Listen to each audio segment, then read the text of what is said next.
बोलो शंकर भगवान की जय होवे। आइए, कल हम लोगों ने अध्याय 11 और 12 पढ़ा। आज हम 13वें अध्याय में प्रवेश करते हैं।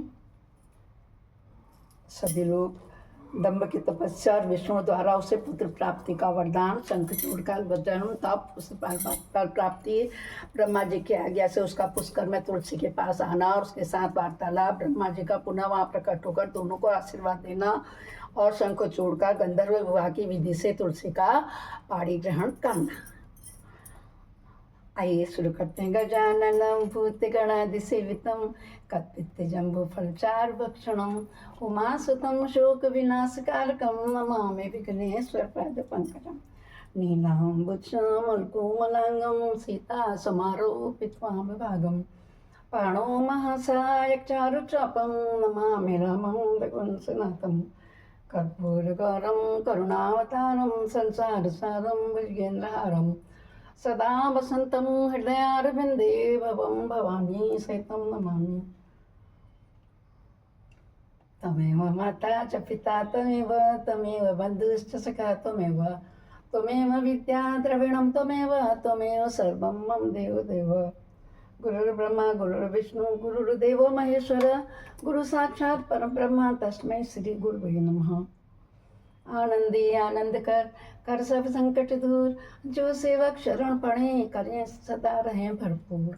तुम दाता हम मांगता दिया तुम्हारी खाए, तुम ऐसी जगदाता माता छोड़ तुम्हें और किस दर जाए। सदा भवानी दाहिनी सिद्धि करें गणेश, पंचदेव रक्षा करें ब्रह्मा विष्णु महेश। तदंतर जलंधर की उत्पत्ति से लेकर उसके वध का प्रसंग सुनाकर सनत कुमार जी ने मुन्ने अब शंभु का दूसरा चरित्र प्रेम पूर्वक सुन, है ना। बोलो शंकर भगवान की जय हुई। उसके सुनने मात्र से श्री भक्ति सुदृढ़ हो जाती है। व्यास जी शंखचूड़ नामक एक महावीर दानव था जो देवों के लिए कंटक स्वरूप था। उसे शिव जी ने रण के मुहाने से त्रिशूल से मार डाला था। शिव जी का यह दिव्य चरित्र परम पावन तथा पापनाशक है। तुम पर अधिक स्नेह होने के कारण मैं उसका वर्णन करता हूँ, तुम प्रेम पूर्वक उसे श्रवण करो। ब्रह्मा के पुत्र जो महर्षि मरीचि थे, उनके पुत्र कश्यप हुए। ये मननशील धार्मिक सृष्टिकर्ता विद्या संपन्न तथा प्रजापति थे। दक्ष ने प्रसन्न होकर अपने 13 कन्याओं का विवाह इनके साथ कर दिया। इनके संतानों का इतना अधिक विस्तार हुआ कि उसका वर्णन करना कठिन है। उन कश्यप पत्नियों में एक का नाम तनु था। वह श्रेष्ठ सुंदरी तथा महारूपवती थी। साध्वी का सौभाग्य बड़ा हुआ था। उन्हें उस तनु ने बहुत से महाबली पुत्र उत्पन्न हुए। विस्तार भय से उनके नाम नहीं गिनाए जा सकते हैं। उनमें एक का नाम था विपरीत था, जो महान बल पराक्रम से संपन्न था। उसका पुत्र दंभ हुआ, जो जितेंद्रिय धार्मिक तथा विष्णु भक्त था। जब उसके कोई पुत्र नहीं हुआ तब उस वीर को जितना चिंता व्याप हो गई। उसने शुक्राचार्य को गुरु बनाकर उनसे श्री कृष्ण मंत्र प्राप्त किया और पुष्कर जाकर घोर तप करना प्रारंभ किया। वहाँ सुदृढ़ आसन लगाकर कृष्ण मंत्र का जप करते हुए उसे 1 लाख वर्ष बीत गए। तब उस तपस्वी के मस्तक से एक जाज्वल्यमान तेज निकलकर सर्वत्र व्याप्त हो गया। वह तेज इतना दुस्सह हुआ था कि उससे संपूर्ण देवता मुनि मनु संतप्त उठे। तब वे इंद्र को अगुआ बनाकर ब्रह्मा के शरणागत हुए। वहां उन्होंने संपूर्ण संपत्तियों के दाता विधाता को प्रणाम करके उनकी स्तुति की और फिर विशेष रूप से व्याकुल होकर अपना सारा वृत्तांत उनसे कह सुनाना। उनकी बात सुनकर ब्रह्मा भी उन्हें साथ लेकर सारा वृत्तांत विष्णु को सुनाने के लिए बैकुंठ को चले गए। वहां पहुंचकर सब लोगों ने त्रिलोकी की अधीश्वर तथा रक्षक परमात्मा विष्णु को विनीत भाव से प्रणाम किया और फिर हाथ जोड़कर उनकी स्तुति करने लगे। देवता बोले, हे देव, मैं पता नहीं कि यहाँ कौन सा कारण उत्पन्न हो गया, हम किसके तेज से संतप्त हो उठे हैं, यह आप ही बतलाइए। दीनबंधु अपने दुखी सेवकों के रक्षक तो आप ही हैं, सबके रक्षक आप ही हैं।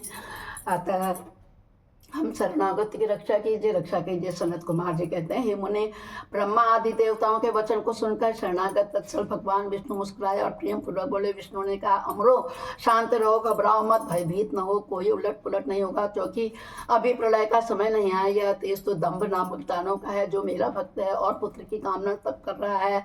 मैं उसे वरदान देकर शांत कर दूंगा। सनत कुमार जी कहते हैं, मुने, भगवान विष्णु के यूँ कहने पर ब्रह्मा आदि देवताओं को व्यग्रता जाती रही। वे सभी धैर्य धारण कर करके अपने अपने धाम को लौट गए। इधर भगवान अच्युत भी वर प्रदान करने के लिए पुष्कर को चल पड़े, जहाँ वह दंभ नामक दानव तप कर रहा था। वहाँ पहुंचकर श्री हरि ने अपने मंत्र का जप करने वाले भक्त दंभ को सांत्वना देते हुए मधुर वाणी में कहा, वर मांगो। तब विष्णु का उपयुक्त वचन सुनकर और उन्हें आगे उपस्थित देखकर दंभ बड़ी भक्ति के साथ उनके चरणों में लूटपूट हो गया। बारंबार स्तुति करते हुए बोला। दंभ ने कहा, देवादिदेव कमल नयन, आपको नमस्कार है। रमानाथ, मुझ पर कृपा कीजिए। त्रिलोकेश, मुझे एक ऐसा वीर पुत्र दीजिए जो आपका भक्त तथा महान भक्त पराक्रम से संपन्न हो। वह त्रिलोकियों को जीत ले परंतु देवता उसे पराजित न कर सके। सनत कुमार जी कहते हैं, मुने दानव राज दंभ के यों कहने पर श्री हरि ने उसे वह वर दे तो दिया। उस घूर तप से उस निवृत्त करके उसे स्वयं ही अंतर्ध्यान हो गए। दानवेंद्र दंभ की तपस्या सिद्ध हो चुकी थी, जिससे उनका मनोरथ पूर्ण हो गया। अतः वह भी श्री हरि के चले जाने पर उस दिशा को नमस्कार करके अपने घर को लौट गया। थोड़े ही समय के उपरांत तो उसकी भाग्यवती पत्नी गर्भवती हो गई। वह अपने तेज से घर के भीतरी भाग को प्रकाशित करती हुई शोभा पाने लगी। मुने, श्री कृष्ण के पार्षदों का अग्रणी जो सुदामा नामक गोप था, जिसे राधा जी ने श्राप दे दिया था, वही उसके गर्भ में प्रविष्ट हुआ था। तदंतर समय आने पर साध्वी दंभ पत्नी ने एक तेजस्वी बालक को जन्म दिया। तब पिता ने बहुत से मुनीश्वरों को बुलाकर उसका विधिपूर्वक जात कर्म आदि संस्कार संपन्न किया। द्विजोत्तम उस पुत्र के उत्पन्न होने पर बहुत बड़ा उत्सव मनाया गया। फिर शुभ दिन आने पर पिता ने उस बालक का शंखचूड़ ऐसा नामकरण किया। वह अपने पिता के घर में शुक्ल पक्षी के चंद्रमा की भांति बढ़ने लगा। वह अत्यंत तेजस्वी था, अतः उसने बचपन में ये सारी विद्याएं सीख ली। वह नित्य बाल क्रिया करके अपने माता पिता का हर्ष बढ़ाने लगा और अपने कुटुंबियों का तो वह विशेष रूप से प्रेम भाजन हो गया। तदंतर जब शंखचूड़ बड़ा हुआ तब वह जयगिजप्य मुनि के उपदेश से पुष्कर में जाकर ब्रह्मा जी को प्रसन्न करने के लिए भक्तिपूर्वक तपस्या करने लगा। उस समय वह एकाग्र मन हो अपने इंद्रियों को काबू करके गुरुपदिष्ट ब्रह्म विद्या का जप करता रहा। यह पुष्कर में तपस्या करते वे दानव राज शंखचूड़ को वर देने के लिए लोग गुरु एवं ऐश्वर्यशाली बड़ा शीघ्र ही वहां पधारे और वहां दानव से बोले, वर मांग। ब्रह्मा जी को देखकर उसने अत्यंत नम्रता से उन्हें अभिवादन किया और फिर उत्तम वाणी से उनकी स्तुति की। तत्पश्चात उसने ब्रह्मा से वर मांगते हुए कहा, भगवान मैं तो देवताओं के लिए अजय हो जाऊं।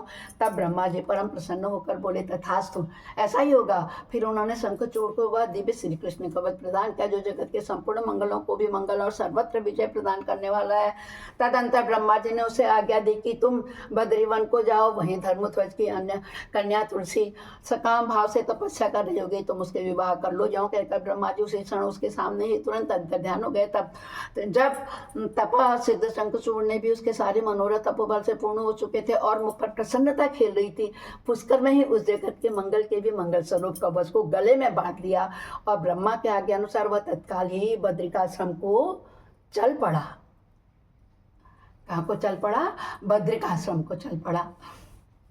वह दानव शंखचूड़ सहसा उस स्थान पर जा पहुंचा जहाँ धर्मध्वज की पुत्री तुलसी जप कर रही थी। सुंदरी तुलसी मनु का रूप अत्यंत कमनीय और मनोहर था। वह उत्तम शील से संपन्न थी।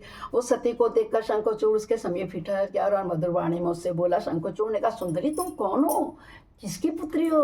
तुम यहाँ चुपचाप बैठकर क्या कर रही हो? सारा रहस्य मुझे बतलाओ। सनत कुमार जी कहते हैं, मुने शंखचूड़ के ये सकाम वचन सुनकर तुलसी जी ने उससे कहा। तुलसी बोली, मैं धर्मध्वज की तपस्विनी कन्या हूँ और यहाँ तपोवन में तप कर रही हूँ। आप कौन हैं? सुखपूर्वक अपने अभीष्ट स्थान को चले जाइए, क्योंकि नारी जाति ब्रह्मा आदि को अपनी मुँह में डाल देने वाली है। विस्तुल्य निंदनीय दोष उत्पन्न करने वाली माया रूपणी तथा विचारशीलों को भी श्रृंखला के समान जकड़ लेने वाली होती है। सनत कुमार जी कहते हैं, महर्षि तुलसी जब इस प्रकार रस भरी बातें कहकर चुप हो गई, तब उसे मुस्कुराती देखकर शंखचूड़ ने भी कहना प्रारंभ किया। शंखचूड़ बोला, देवी तुमने जो बात कही है वह सारी की सारी मिथ्या है। ऐसी बात नहीं है, उसमें कुछ सत्य है और कुछ असत्य भी है। इसका विवरण मुझसे सुनो। शोभने मतलब जो सुंदर है, शोभने को कहते हैं ना। जगत में जितने पतिव्रता नारियां हैं उनमें तुम अग्रणी हो। मेरा तो ऐसा विचार है, जैसे मैं पाप बुद्धि कामी नहीं हूँ, उसी प्रकार तुम भी काम पराधीना नहीं हो। फिर भी इस समय मैं ब्रह्मा जी की आज्ञा से तुम्हारे समीप आया हूँ और गांधर्व विवाह की विधि से तुम्हें ग्रहण करते चाहता हूँ। भद्रे, क्या तुम मुझसे जानती हो अथवा तुमने मेरा कभी नाम भी सुना है? अरे देवताओं में भगदड़ डालने वाला शंखचूड़ मैं ही हूँ। मैं धनु का वंशज तथा दंभ नामक दानों का पुत्र हूँ। पूर्व काल में मैं श्री हरि का पार्षद था। मेरा नाम सुदामा गोप था। इस समय मैं राधिका जी के शाप से दानवराज शंखचूड़ होकर उत्पन्न हुआ हूँ। ये सारी बातें मुझे ज्ञात है, क्योंकि श्री कृष्ण के प्रभाव से मुझे अपने पूर्व जन्म का स्मरण बना हुआ है। सनत कुमार जी कहते हैं, मुने तुलसी के समक्ष यों कहकर शंखचूड़ चुप हो गया। जब दानवराज ने आदरपूर्वक तुलसी से ऐसा सत्य कुछ कहा, तब वह परम प्रसन्न हुई और मुस्कुराकर कहने लगी। तुलसी बोली, हे भद्र पुरुष, आज आपने अपने सात्विक विचार से मुझे पराजित कर दिया है। जो पुरुष स्त्री द्वारा परास्त न हो सके वह संसार में धन्यवाद का पात्र है, क्योंकि जिसे स्त्री जीत लेती है वह पुरुष सदाचारी होते हुए भी सदा अपावन बना रहता है। देवता पितर और समस्त मानव उसकी निंदा करते हैं। जनना शौच तथा मरना शौच में ब्राह्मण 10 दिनों में, क्षत्रिय 12 दिनों में और वैश्य 15 दिनों में शुद्ध हो जाता है तथा शूद्र की शुद्धि में 1 मास हो जाता है। ऐसा वेदों का अनुशासन है, परंतु स्त्री से पराजित हुए पुरुष की शुद्धि चिता दाह के अतिरिक्त अन्य किसी प्रकार से संभव ही नहीं है।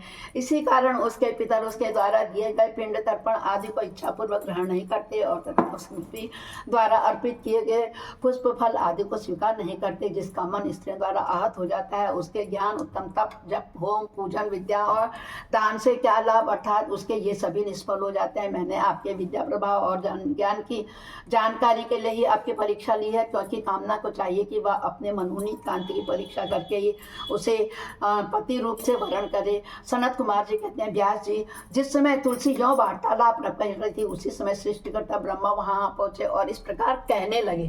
क्या कहने लगे?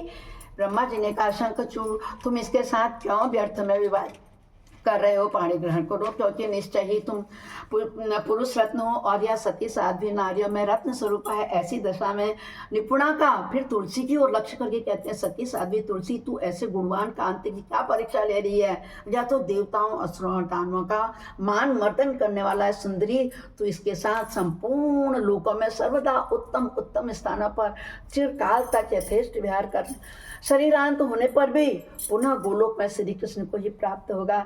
उसकी मृत्यु हो जाने पर भी तुझे वैकुंठ में चतुर्थ भगवान की प्राप्ति होगी। जय हो शंकर भगवान की। सनत कुमार जी कहते हैं, हे मुने, इस प्रकार आशीर्वाद देकर ब्रह्मा जी अपने धाम को चले गए। तब दानव शंखचूड़ ने गांधर्व विवाह की विधि से तुलसी को पाणी ग्रहण किया। यह तुलसी के साथ विवाह करके वह अपने पिता के स्थान को चला गया और मनोरम भवन में उस रमणी के साथ विहार करने लगा। बोलो शंकर भगवान की जय हुई। जय जय शंकर भगवान की जय हुई। इस प्रकार हमने आज 13वां और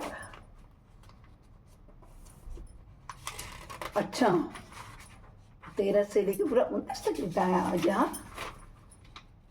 ओ ठीक, 14, 15, 16, 17, 18, 19, 20, 21, 22, 23, 24, 25, 26, 27, 28, 29 तक के अध्याय में इतना ये वर्णन आज रुद्र संहिता में आप लोगों को ये महापुराण बता रहा है। कल को हम 29वें अध्याय से 30वें अध्याय से शुरू करेंगे और 30वें में पूर्ण होंगे। बोलो शंकर भगवान की जय होवे। नमः शिवाय, ओम नमः शिवाय, ओम नमः शिवाय नमः।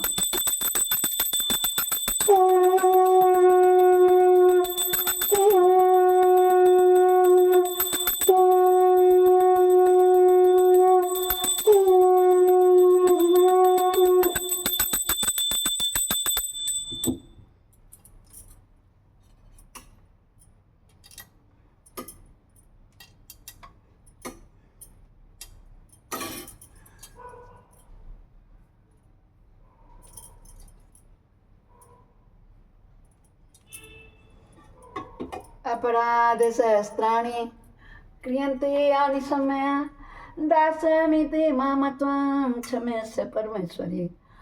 आवाहनं न जानामि विसर्जनं पूजां च न जानामि क्षम्यतां परमेश्वरी। मंत्रहीनं क्रियाहीनं भक्तिहीनं श्रीश्वरी यद पूजितं मया देवी परिपूर्णं तदस्तु मे। हे शंकर भगवान आपकी जय होवे। जिसे श्रवण कर मिट जाती है जन्म जन्म की व्यथा, यही है शिव शंकर कथा, यही है भोले बाबा की कथा, यही है शिव शंकर की कथा, यही है भोले बाबा की कथा। बोलो शंकर भगवान की जय हो। ओम नमः शिवाय, ओम नमः शिवाय, ओम नमः शिवाय नमः। कल फिर मिलते हैं नए अध्याय के साथ नमस्कार।